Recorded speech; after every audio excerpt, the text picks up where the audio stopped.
Hello and welcome, ladies and gentlemen, to another StarCraft 2 cast for the last player studying StarCraft 2 Open number 2.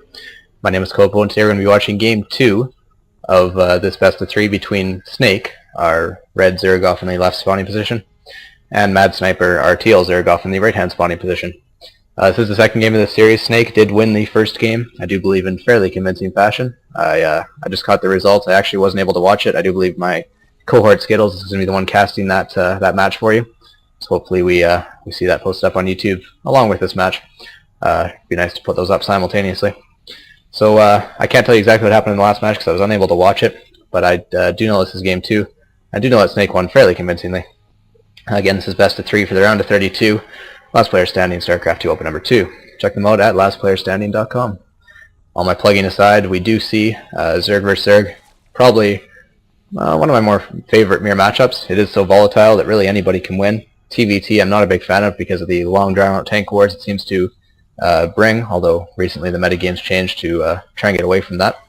And PvP are always very quick and dirty matchups.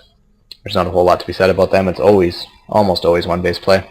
Where Zerg versus Zerg actually can go either way. It can be a quick 5-minute victory for one Baneling changing the tide, or it can be a 4-base heavy macro game. So hopefully we'll see something like that out of this game. I actually can't tell you which direction it's going to go. So you see spawning pools being dropped for both players, neither one deciding to opt for that fast expansion on 15. You see gas going down for Snake, as well as in production for Madsniper. Zerg vs. Zerg actually, funny I should mention that. If we do see a Baneling nest, I would love to see some Baneling fights. It's one of the things I love about this matchup. Watching a couple of Banelings chase each other around, trying to get good position. Trying to make your Banelings cost effective. If you have one Baneling take out one Zergling, that's really the opposite of cost effective. Whereas if you have one Baneling take out a couple Banelings, or a Baneling take out some Zerglings, multiple is in preferably 3 or 4. It can be seen some very good trade-offs that way. Spawning pool does pop for Madsniper, who will be able to produce Zerglings right away at his will.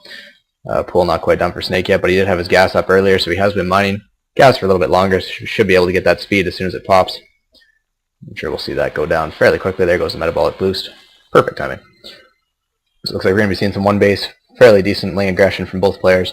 Rally point set definitely down away from his base, so we're going to see those Zerglings will be used to attack. Overlords are well scattered throughout the map, almost in exactly mirror positions, hoping to get vision of both those natural expansions for both players, as well as some vision of the middle of the map. Metabolic boost is a little bit behind for Madsniper because he did start his spawning pool before gas, meaning that this boost will be only about 15 in-game seconds slower than Snake's.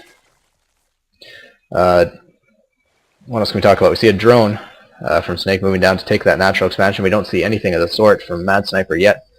He could be committing to a one-base all-in. Just see a Roach Warren going down here. That's usually a good sign of fairly decent aggression. No Baneling nest going... Oh, as soon as I say that, no Baneling nest going down. Snake does drop a Baneling nest. Let's see some heavy Baneling aggression, but Roaches are usually pretty good against Banelings. It's usually how it seems to turn out.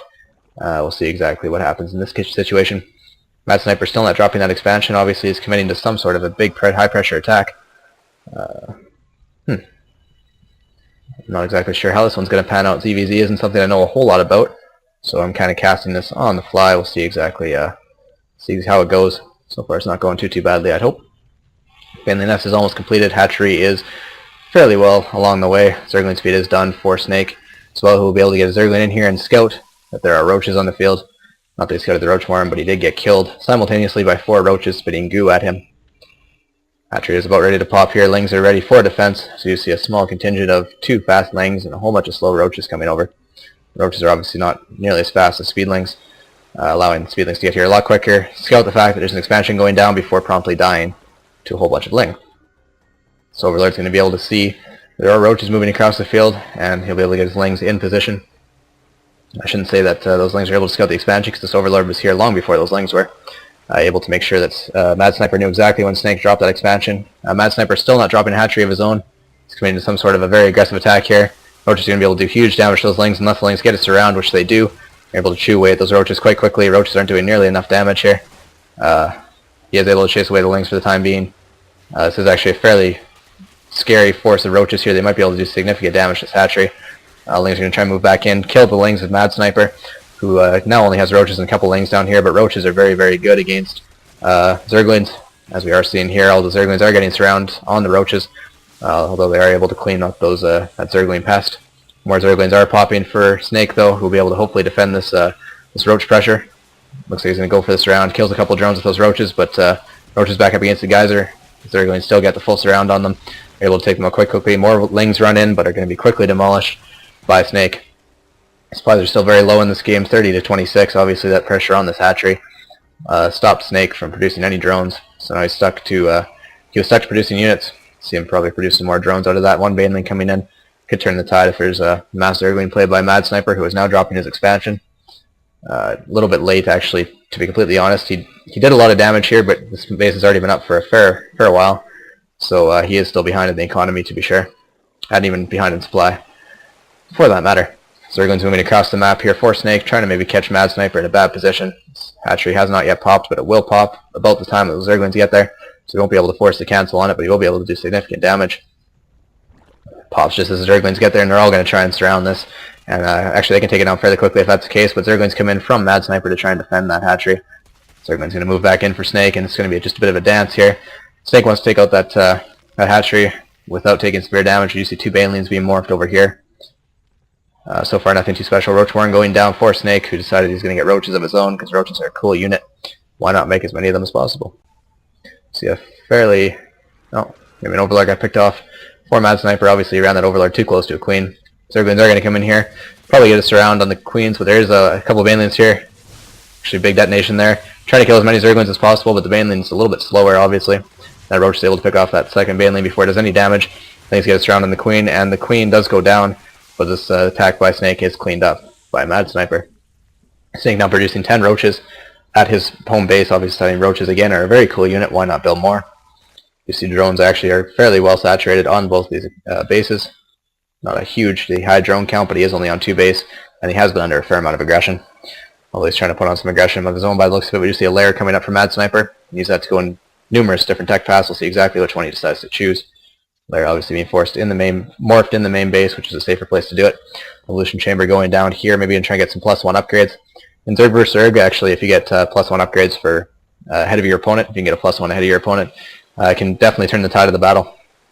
Because the units are usually engaged in small forces. You don't usually see a Zerg vs Zerg get to very high supplies. Because you're engaging in such small forces, that +1 attack can be very, very devastating in the end. Well, this is a fairly lethal pack of roaches we have going on here. Still no upgrades going down for either player. You see Madsniper now dropping that missile attacks level 1. We'll use that for his roaches and their ranged attack. We do see Snake has pulled ahead in the supply, though he is macroing a little bit better than Madsniper is, who's basically just trying to get those upgrades out. We do see Glow Reconstitution going down for our Zerg player. I'm not totally up on my Zerg upgrades, but I do believe that is Roach Speed. Look at that. I cheated a little bit, but I was pretty sure it was Roach Speed anyways, you gotta believe me. This Queen is going to wander out in a little bit and try and pick off an Overlord, but silly Queen, she doesn't know that she's incredibly slow off creep, and basically is completely useless as a result. Get back here and spawn larva. Roaches and Lings are actually looking pretty fearsome on Snake's part. He's got a much bigger force than Madsniper does. Madsniper's kind of lacking in that force, so they will have the upgrades. Those double evolution chambers coming down, and he will have that speed for his roaches fairly soon. He's about half done it. Another hatchery is going down for Snake. I do believe it's a macro hatchery in his base. Look at that. So he'll be able to produce that larvae significantly faster. Might not be pulling in enough minerals to support it, but he is definitely deciding to go up the path of a macro hatch. What I was going with that, I really don't know. Overlord scattered all over the map trying to get vision, and actually that is more effective. In Zerg vs Zerg, you're basically able to freely spread your Overlords, as Zerg have relatively late teching to anti-air outside of Queens, meaning that since Queens are still slow off creep, these Overlords are fairly safe until Corruptors come on the field, which Corruptors aren't a very common unit in Zerg vs Zerg, to be honest. This very powerful looking force of roaches is coming over here, and I don't believe Madsniper has nearly enough to deal with this. He's actually dealing on a significantly lower level in terms of how many units he has. This Queen might be able to pick off an Overlord, but again, she's so slow off creep, it's not even fair. Just these roaches are going to come in and maybe intercept this Queen. I don't believe it'll matter. 2 spine crawlers here might be able to make a bit of a difference. These roaches are caught back in the mineral line. They're going to try and charge forward and attack. They do have +1 almost completed. There, now +1 is completed. That might be able to turn a bit of a tide, but I don't believe this is nearly enough roaches. Spine crawlers are doing damage in the back, but not quite enough. And this roach count from Snake is vastly superior to what Madsniper's been able to put out. And he does throw out the GG. Madsniper does GG out of this game. Wishes his opponent good luck in future rounds of the tournament. As Snake does take this series 2-0 and advances to the round of 16 in the LPS StarCraft 2 Open number 2. This has been Kopo. Hope you guys enjoyed the cast, and we'll be casting more round of 32 stuff for you, and we'll be putting it up on our YouTube channel, linked hopefully to lastplayerstanding.com. Thanks for tuning in, and I will see you guys later.